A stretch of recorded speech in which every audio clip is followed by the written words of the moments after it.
Okay,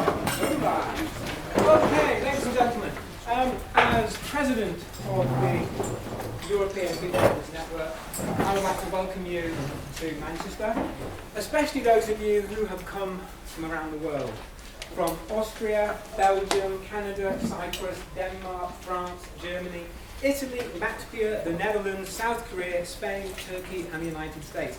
Have I missed anybody? Norway. Norway. Okay. We're having 100 people, that's 16 nationalities. Very sadly, we know where the majority of people in this country stand in terms of Europe. They have a Little England version of being a frightened Johnny foreigner. That actually confirms the importance of us being here today and the mission of the EBSN, which is to bring people together, to break out of an Anglo-American-centric view of academia, to combine scholarship with creativity and community, and in a broad political sense, though it's not a political organisation, to affirm that what separates us is less essential than what we have in common and what we share. Yeah. So that's why I want to begin by thanking you for being here.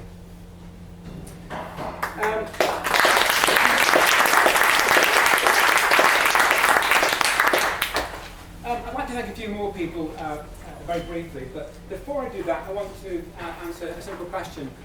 Why here in Manchester? It's not for the weather, obviously. The call for papers stressed two things. One is the countercultural music scene of the 1970s and 80s in particular, which was inspired by the Beats to some degree. The theme of science, because it's the European City of Science 2016, and the Beats are interesting for their multidisciplinary approach to creativity. But just to give you one little known but highly specific backstory to the city's connection to at least one of the key texts of what we call the Beat generation, specifically to Naked Lunch. How does Manchester figure in the history of William Burroughs' masterpiece? Our story begins about 2 miles north of here, about 150 years ago, with the arrival in the 1870s of a couple of Romanian immigrants. Sorry, stop me if you all know this one. Selig and Susie Kahan, and they settled in Higher Broughton. After attending Manchester Grammar School, which is my own alma mater, their son Jack moved to Paris. This is where the story might become a bit more familiar to some of you. It was there in Paris that Jack Kahan set up Obelisk Press and published Henry Miller, amongst others. And then he passed his business on to his son, Maurice, who took his mother's French name, Maurice Girodias, who in 1959 was the only publisher in the world who would touch William Burroughs' Naked Lunch. So, thank you, Manchester.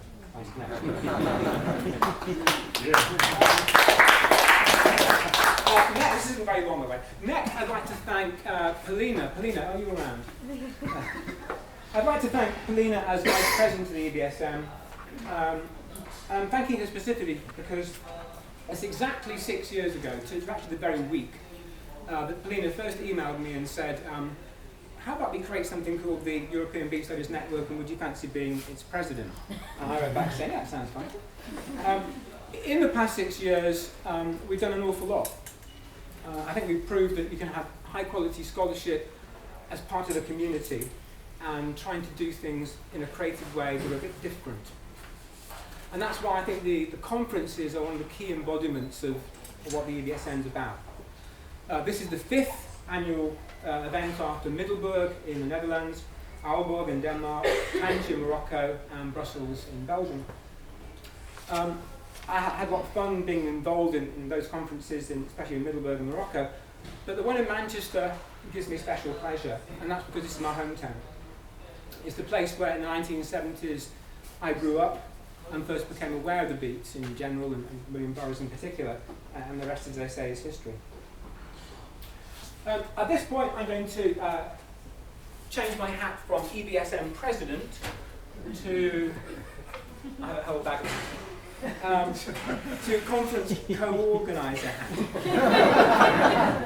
I'd like to say that unless you've organised a conference on this scale, you don't know how much hard work it is, how much goes into it.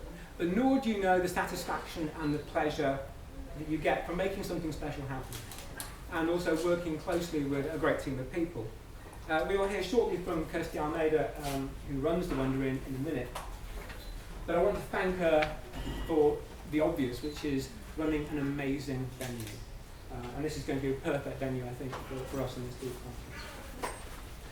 In terms of the EBSM more narrowly, I'd like to thank Ben Heal, who's not here, and Raven C, who is. Raven? Hey, Raven. For doing a lot of behind-the-scenes work, especially anything to do with the website. It's not William and I don't have that forte particularly. So I'd like to thank them. Finally, I'd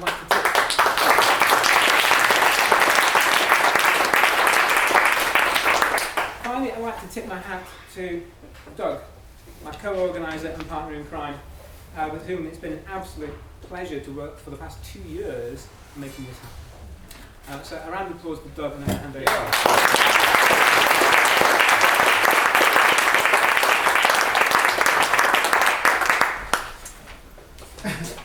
I don't have very much to say other than to welcome you, really. That's really my thing that I wanted to say. Welcome, and I hope you have a wonderful 3 days and beyond.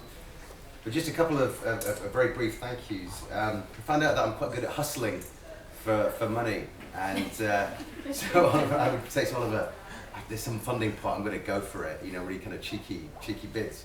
And invariably it works, and I think it's partly sort of good vibe, good karma. But I'm not going to list, they're on the front of the programme, and mainly it's the University of Manchester where I'm from. But what I've done is, none of the money is going back into the University of Manchester, it's all going to independent, non-profit organisations. I think that's very important. So thank you, University, for giving me the money that I'm spending elsewhere, which is very important. But principally, the two organisations to thank, the John Rylands Library gave us a significant amount of money, and they're going to give a little talk today, but it's a wonderful library, so if you get a chance to go there, it's in Deansgate, I recommend it. And the Arts Council of England were the significant donors, so a big thank you to them. They really enable us to kind of subsidise stuff and to run. I think Kirsty's going to say, welcome you in a moment, but thank you very much. I hope you have a wonderful time. If you have any questions, do ask us, let's crack on. Kirsty is here, and then we'll have CP Lee.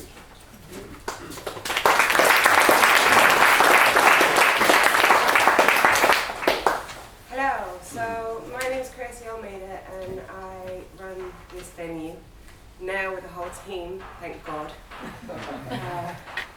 So this venue is called the Wonder Inn, and the building was built in 1810. And it started off, I'll just give you like a tiny snippet of the history of it.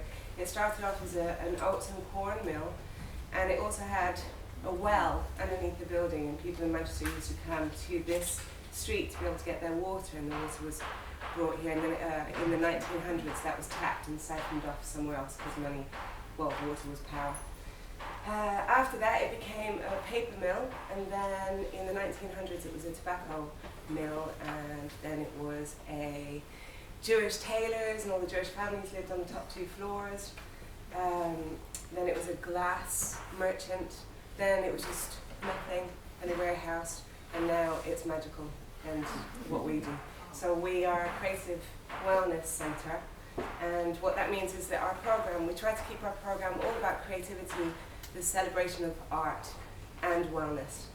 We try and make sure that our programme is predominantly positive, and we try to offer options where people can maybe feel better about themselves when they walk out from when they've walked in.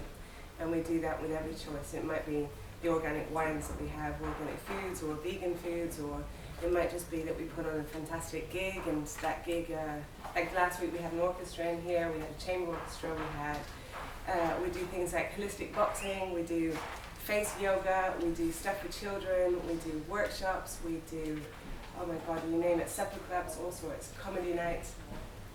Upstairs, the top floor, we don't use that for the public yet because we work in a really kind of incremental, small steps sort of way. So I started this place with someone else called Mari Arda, and we had £10 at the time, I think, and I had just given birth to a child 6 weeks before, and obsessed about this building and decided that that was what was needed. Maybe it was a mum going, I need a future for my child. So I think that's maybe what happened. And now my son, who you've probably seen, loves it in here and is running all over the place. So we started it with very little. We now still have very little, but we've got a lot of people who are starting to get paid and it's working. And we have bid writers who are about to start funding, doing a funding search for us. And so it's a really exciting place, and we're really honoured to be able to host this conference for all of you. And I look forward to meeting quite a few of you because you all look really interesting. And then just house things. The Wi-Fi is called the Wonderful Network. And the password is Follow the Universe, which Eric, whoever Eric is, where's my Eric that we met today? There he is. Eric mentioned today that if you follow the universe, then that would imply that the universe is separate to us. And yeah, it's true. So we'll change that for the future. Fire exits. So we have one fire exit directly behind here, and that goes straight down to the car park. Should anything crazy happen, you will be fine. All of our staff know what they're doing if there's a fire. There are lots of fire extinguishers everywhere. Don't use them. Just let the staff know. Otherwise, it could turn into mayhem. And then, obviously, the other one is at the front of the building. I think that's it. Lunch will be served downstairs. There's lots of little places that you probably haven't found yet. There are 2 toilets on this floor, a ladies' toilet and a men's toilet. If at any point you run out of anything that you need, just ask one of the staff and we'll help you with anything that you need. Downstairs, all the toilets, there's one gent for some reason, and then everything else is unisex. So I think it's just for the sake of this conference, they're just all unisex. And then lastly, all the food is being prepared for you will all be vegan. We don't always serve vegan food. We serve all sorts of different things, but we try to predominantly do vegan just so as to be a creative wellness centre for nearly everyone on the earth. And then, lastly, we don't use any chemicals in the place. There's no toxic anything allowed in the building. So all our cleaning products, everything that is used in this space is all eco-friendly and environmental. We try and keep the environment at the centre of all of our choices. And that's it. Thank you very much. And if you need anything, I'm here.